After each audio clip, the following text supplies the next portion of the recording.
and that we needed a Memphis CIT program. Now, we're a big community. I have 36 police departments, not just one.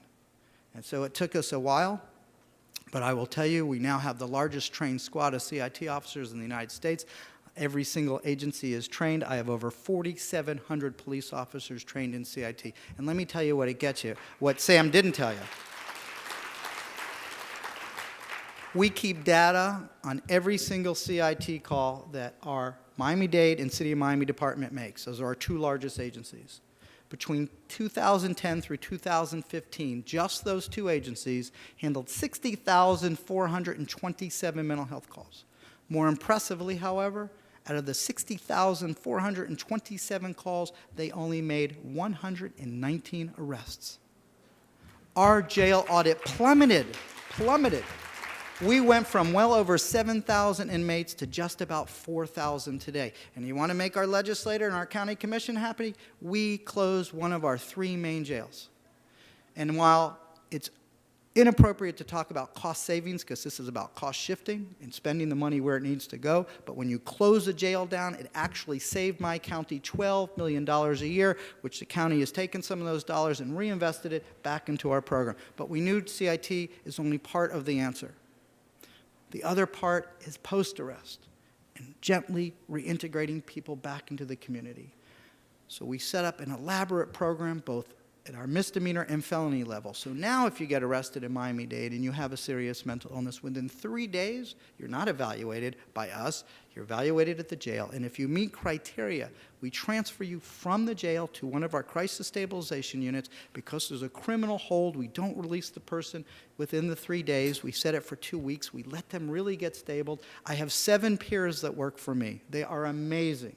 4 of them are graduates of my program. They go, they meet with the population, they talk to them about opportunity, and we tell them if you come into the program, not only will you not go back to jail, but we'll drop the charges, and we'll get you housing, we'll get your federal benefits. And like you, we're not in expansion state of Medicaid, so it's really important that we get what benefits we can for them before they leave the jail. We get them housing. The county commission gave us a car so we can transport them and warmly hand them off. We meet with them as often as we need to do. What do you think happened? The recidivism rate of our misdemeanor population dropped from 75% to 20%. Treatment works.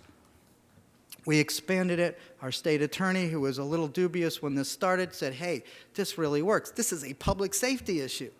I'm going to improve public safety in my community by getting people treated. So she allowed us to expand it to felony cases. 70% of the people in our felony program successfully complete the program, and the recidivism rate is only 6%. That program alone has saved my county 25,000 fewer jail days. That equals 68 years of jail bed days in Dade County by doing the right thing.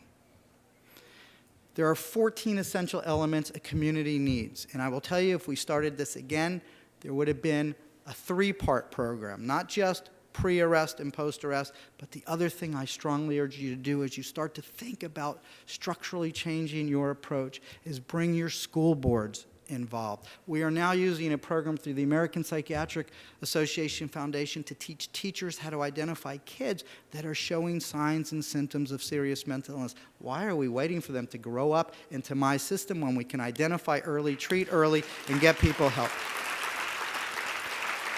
I know I'm short of time and I'm between you and lunch, so I'm just going to make this really, really quick. So these 14 elements are really important. I want you to think about them as you think about restructuring. And the first one sounds a lot easier than it is because there is a horrible shortage of psychiatrists. And Dr. Feldman, you cannot really retire yet. But number one, you need to have proper diagnosis and good treatment, which means you need to have good psychiatrists. Number two, I just mentioned, we need to move upstream and look at programs that's called typical or troubled ? To identify kids. Third, we need a better intensive case management system to make sure people are getting the warm handoffs they need to get the services. 4, we need to start looking at new approaches such as open dialogue. It started in Finland. What they do is they send a team to the house when there's a first break. And instead of rushing the person to the hospital, they deal with the family, teach the family, teach the consumer what's going on, and they help them, encourage them to get treated, because we know when people voluntarily take treatment, they do much better. I'm not saying we shouldn't have involuntary, we should, but it needs to be a last resort, not necessarily a first. We need to deal with trauma. 92% of all the women in jail, in prison in the United States with serious mental illnesses were sexually abused as children. 75% of men who are in jail in prison also have trauma issues. Now, I want to talk to our law enforcement officers for just 1 second, because this is incredibly important. One of the ways people get serious mental illnesses is through trauma. It is not an emotional response. It has nothing to do with how strong or tough you are. So you're going to be, why is a judge about to talk to me about pituitary glands? Okay. We all have in our bodies something called the pituitary gland. It is your warning system. And so when Jimmy was in Vietnam and he saw that young man put his hand back, he got scared. And what did his body do? It sent a message to his adrenaline, and the adrenaline released a chemical into his brain called cortisol, which is cortisone. And when you get overdosed with cortisol, it permanently alters brain activities. That's what PTSD is.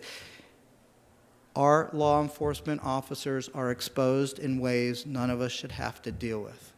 My CIT coordinator gets 250 calls a month from her police officers for their own mental health services. It sadly explains why our police officers have some of the highest suicide rates, some of the highest domestic violence rates, and some of the highest substance use rates. Because we put them on the front line and they get exposed to things that none of us want to think about. We need to protect them. And one of the ways we need to protect them is to give them access to services as well, to make sure that they are healthy and they are protected and they go home every night both physically and mentally safe. And so trauma services are a critical part of it, and very few communities have any trauma services, and we need to improve it. We need to have meaningful day activities. People can't sit around watching Dr. Phil all day and get better. They need real activities, clubhouse models, fresh start models, programs that really help people, like RAP, that help people recover. We know through neuroscience it helps recover the brain, it helps neuron development and cell development.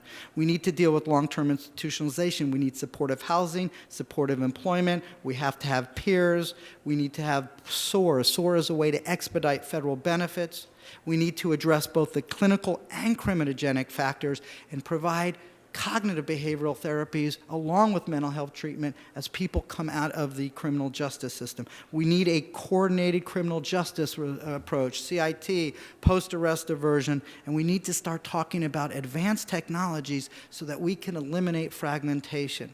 We're doing two major big things in Miami, and then I'm going to finish up. Number one is we are a beta test site to see, thank you Otsuka, if predictive analytics can be used in behavioral health. They've invested over $80 million in this project. We are at a phase 2 point right now. We have begun to eliminate all fragmentation. Now when people show up at our providers for the first time, because the providers aren't connected to each other, we know what their previous diagnoses are, who their case manager is, what kind of services they need, and we start to treat them like human beings.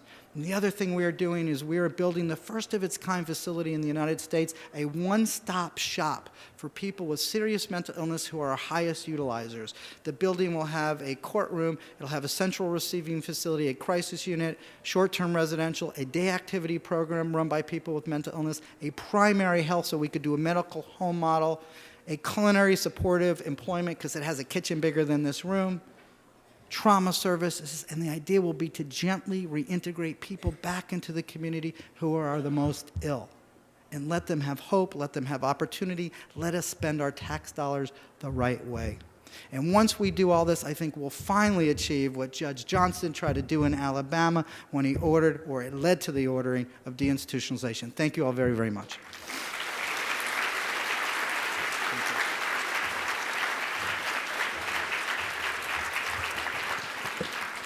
We have a luncheon buffet in the registration area.